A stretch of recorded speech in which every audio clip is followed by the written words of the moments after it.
Just imagine, 66 million years ago, the universe was preparing for a spectacle of cataclysmic proportions, a real turning point in the fate of the Earth. The protagonist? An asteroid coming from the south in an incredible rush, cutting across the sky at an acute angle, so fast that it would make the fastest bullet look like a snail in comparison. But what if I told you that this asteroid was on its way to causing the worst day ever recorded in the history of our planet?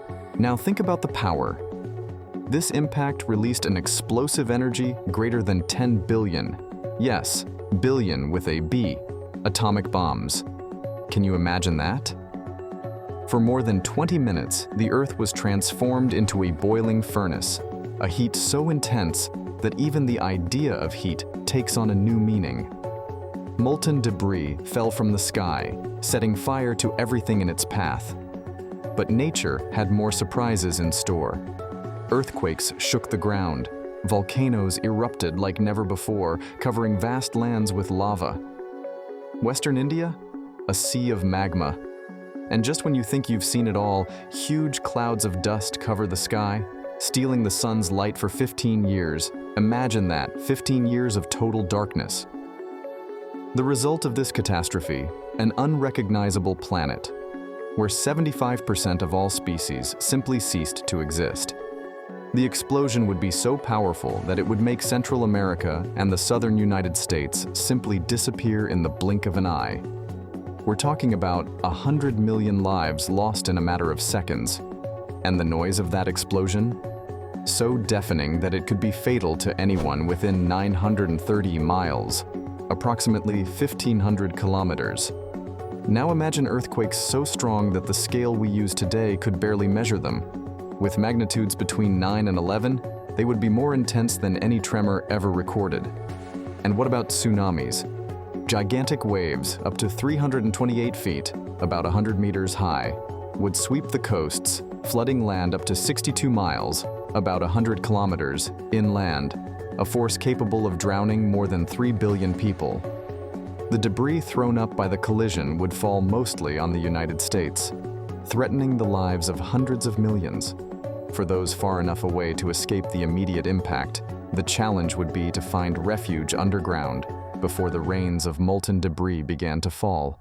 However, in the midst of this desolation, there were survivors. The crocodiles, those veterans of survival, plunged into the waters and did well, living as if nothing had happened. And the birds? Those with long beaks, who managed to catch food hidden in the ground, showed survival creativity, turning adversity into opportunity. But most intriguing of all, our ancestors, small mammals that looked more like shrews, found the key to survival in cunning, sneaking around in the shadows.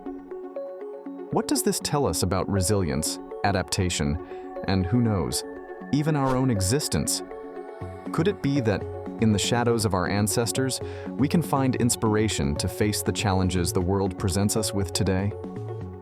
Did you know that right now, under our feet, there is a hidden world? No, I'm not talking about lost civilizations, but something that looks like it's straight out of a science fiction movie. Millions of fallout shelters are scattered around the globe, waiting in silence. Switzerland, for example, looks like a tranquil nation with idyllic landscapes. But did you know that it is home to hundreds of thousands of these underground shelters? And it doesn't stop there. Entire cities, carved deep into the earth, exist in places like Derinkuyu in Turkey and Nushabad in Iran. These places are not just relics of the past. They could become our saviors, offering protection to millions in the event of a nuclear disaster. Just imagine, a safe haven, far from the horrors of the surface, waiting to be our shelter in times of need. But here comes the big but. While these shelters and underground cities may protect us from the immediate effects of a nuclear explosion, how prepared are they really? Think about it. Surviving the first few moments is one thing, but then what?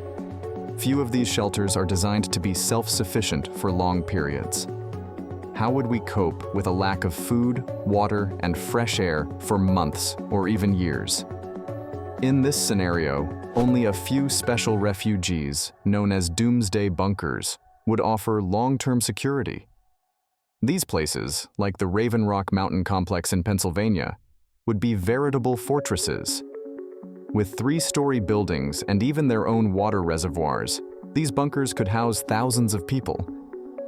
Interestingly, the exact number of people who could be accommodated in these shelters is a mystery.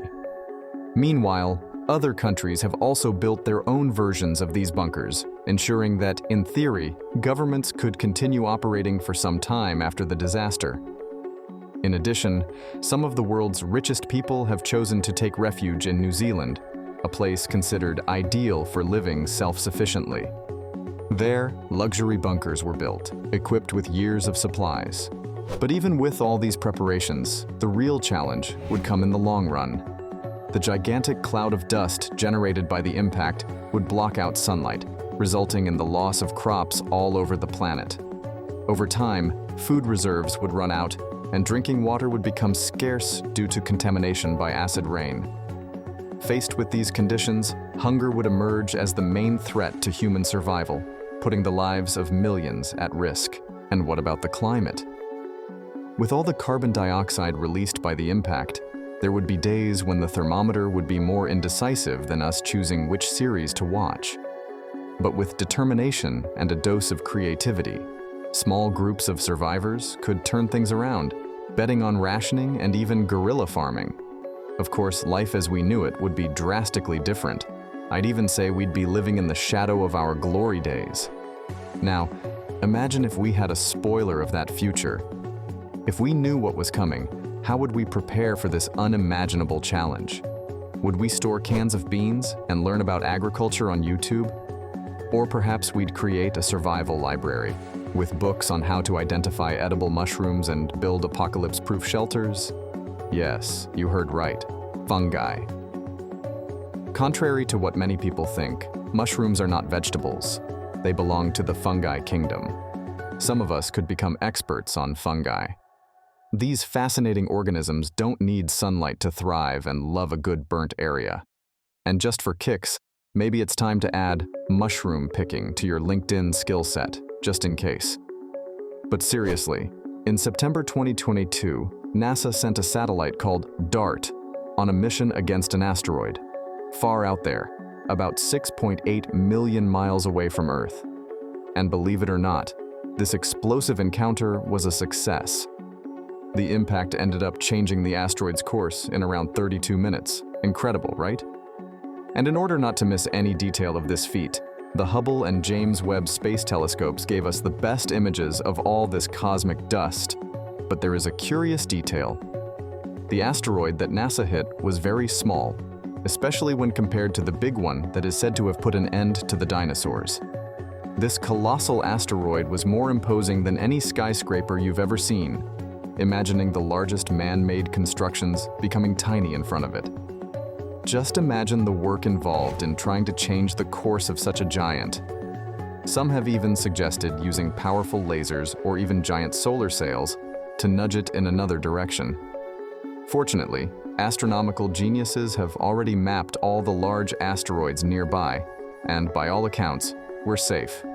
For now. But what if, out of nowhere, an asteroid appeared from outside the solar system, unannounced and at high speed? The time to act would be short, and the mission would be a race against the clock. The first thing to do? Evacuate everyone from the danger area that could possibly be hit. Then the idea would be to build safe underground cities with everything we need to survive, such as food and water, away from acid rain and earthquakes. We could even use geothermal energy from places like Iceland to keep us warm and connected. Have you ever thought about living in tunnel cities made from existing subways, or even starting a diet based on algae, which, let's be honest, might not be the dream menu, but it would keep us alive? And if even with all this effort, the situation became really critical, the last option would be to move to the moon. Yes, that's right. A lunar colony could be our space Noah's Ark.